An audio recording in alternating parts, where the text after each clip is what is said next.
Let's go to the issue of the induction of the minister. And the minister did tell us that he recalls that you were clarifying issues relating to the existence of the PKTT. And you did mention that it was not a formal unit.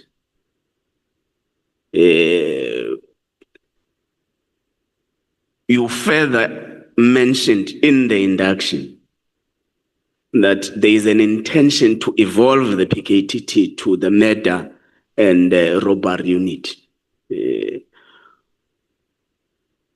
So what was the importance of communicating that? If on the other hand, we get a signal that would not have agreed with the approach at which PKTT was dissolved. Yeah, thanks, Honorable Chair. I think it was somewhere in, must have been somewhere in November, where we had a meeting about the structure of the organization.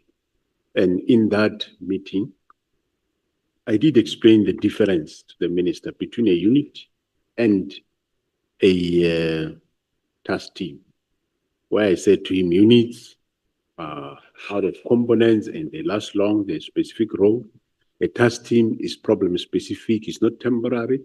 Once it achieves its objective, it get to, of course, you can use that word disband, but the right word is you then dismantle and then they go back where they are coming from. So I did explain that, but that explanation was not saying, Minister, come and disband the PKTT. That was not the intention of that specific discussion. We were just, I think even in the minutes, it's just one thin liner. I was just explaining to him to understand, for him to understand the unit and the task team. Then I explained that to him. That was the reason for me explaining that. But I wasn't saying that have nothing to do with me when I'm surprised when he disband the PKTT, because it's not within his mandate to disband the task team either. Okay. So would you agree that the powers of the National Commissioner as espoused at Section 11, subsection 2D of the South African Police Service Act do not relate with the existence of the PKTT, because the PKTT was not established by the National Commissioner, but by the Interministerial Committee? I would agree with that, but well, even if, let's say for argument's sake, this team was established by the president, for example, or interministerial committee. Interministerial committee can't wake up in the morning and disband. They will engage us to say, this is what we started, now we think this is the way to go. Just like we did with the team before this current one. The team before this current one, when we establish it, I think it's even on my evidence, which I said it before. It was established, I think myself and the then Minister, Mbalula, we went to establish it.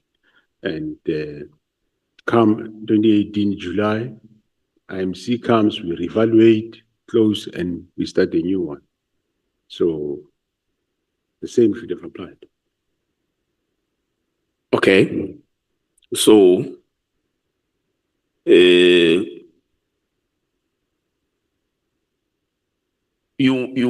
let's talk about your view around the dissolution itself. Do you agree that the PKTT was supposed to have been dissolved? Or what is a bone of contention from your side is the manner in which it was to get dissolved, particularly in the directive, the word immediately. My view, Honorable Chair, is that it wasn't supposed to be dissolved. The threat that the PKDT was established for, the threat was still there. And I think it's in my evidence to say, when we established PKTT, it was a team that's supposed to work for 6 months. But then what we saw happening, the lawyers postponed all cases beyond 6 months. And then we said, no, it will be for 12 months.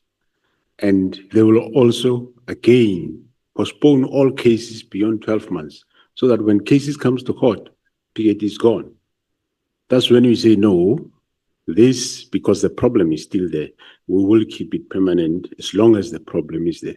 So my view is there was no reason to dissolve it because its work was still there. They were successful, they were doing good work, so there was no reason to dissolve it. So its existence beyond 2022, was it regular or irregular? Its existence beyond 2022 was regular. There was nothing irregular about it. There has been renewals of financial authority.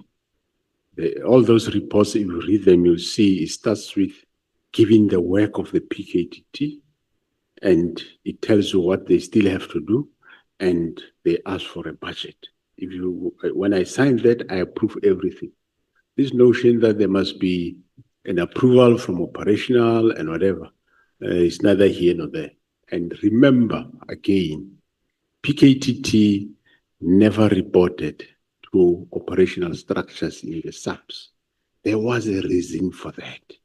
When you start working KZN and they start becoming successful, everybody wanted to hear. MECs and whatever, they wanted to hear. Hence, we says, no, you brief no MEC. You only account the steering committee and the IMC. Even national, they were not reporting to an operational structure we called National Crime Combating Forum. No, they were not reporting there because of the sensitivity of the cases that they were dealing with. That's why we want briefing. We would fly down, myself, minister, and those relevant, even including General Sevilla once he went. We'll go and get a briefing, assess, and then from there, minister will decide whether he call IMC yes or no. So there was nothing irregular about its operation beyond 2022. It's been approved by National Commissioner, it's operating, it's above board. Okay. But it does seem, as you narrate the series of events, it does seem that you were actually complying with the directive of the 31st, such that you had a way of establishing a mechanism that which would be a final dissolution of the PKTT. Well, I think it is on my evidence that I said the letter of the minister was not a request, it was a directive that I must do. And I asked for room to explain to him why this should not happen. That door get closed. And I'm sure the president's door was end up being more open than my minister's door. So I had to comply. That's why I said... So you are complying under protest? Yes. If ever this happened, let it not happen your way, but let it happen my way of gradual. But still questioning what is the reason for disbanding this team. And it ended up not coming until come May 2025. Then we established the real reason why. But do you not think what led to the 6th July press briefing was that your juniors felt compelled by circumstances and felt unprotected by you, their boss? So that's why they had to take matters to the streets. Well, I wouldn't blame them for that. And I won't say no to that. Possibly you are right. But I did my best. Remember, since I came back on the 14th of January, I asked a meeting about PKTT. The answer was, submit the report, we'll talk. Report was submitted, let's talk, we will talk. Until we went up to, well, before that, then, before the March, then February, because I regarded this matter as serious, which I didn't know why it is happening. Hence, I went and reported the matter to the president. And thereafter, we had a meetings, 6 March meeting. It was one of those meetings. Those that were in the meeting, they will tell you. I asked the minister bluntly, why is this being disbanded? What are the reasons? Give us. And he didn't provide us. And so what more could I have? There is a reason in the directive. Yeah, well, the reason that is written there is probably what is in the ministers, in the directive that he have assessed. But if you assessed, you found that this PKT no longer add value to policing, but we, the operators, we can see that the task team is adding value for the So work. Disagree with the reason. Yeah, no, I disagree with the reason. The task team's work, even now, I think I do have the latest statistics.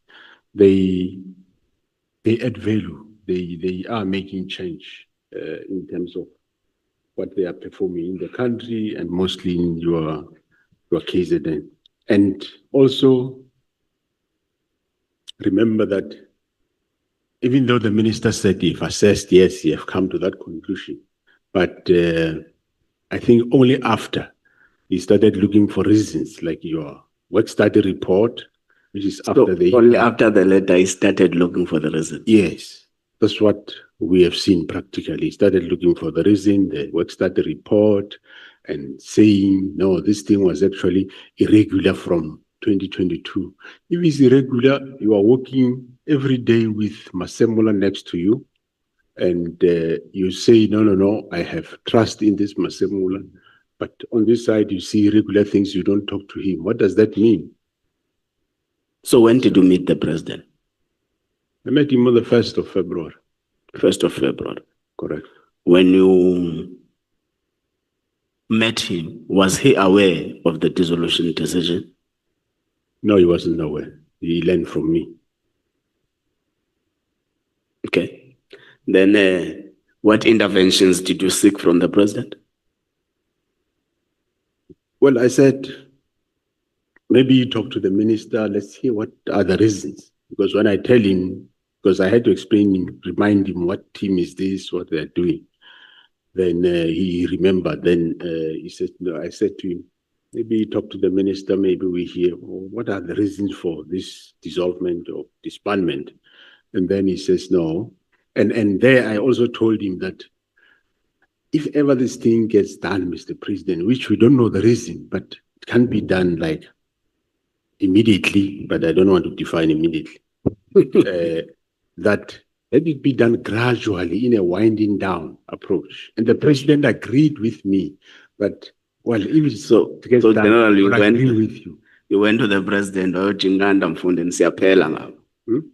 Yeah. You went to the president and said, Nanda siyaphela ngapha. You don't understand this? No, don't understand. So you went to the president to say, we're being moored there, please intervene. Yes, correct, yes. The Shampok is strong there behind. Yes, and please, president, know why. Yes. As a big brother, you must intervene on this matter. Okay. What role did you play on the awarding of the 360 million tender to Mr. Mchunu? No, I played no role. You played no role? No.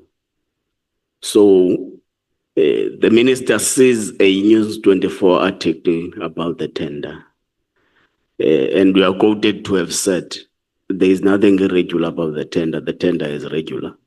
It is only after you summoned an audit-based investigation where you saw actually procedurally there are issues that would not have been adhered to?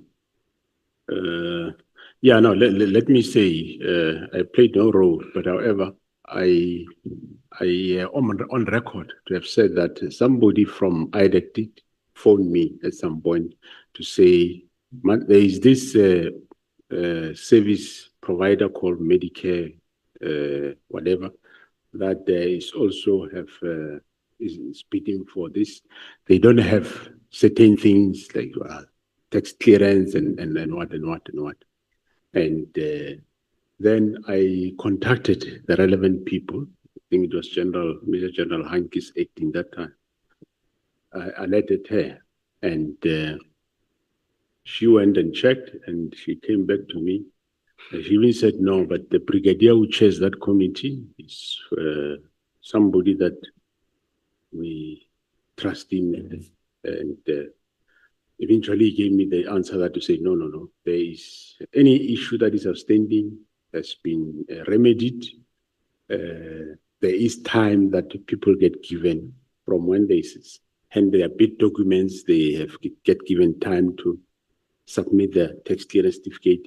Now all those anomalies have been cleared. And that was the end of it.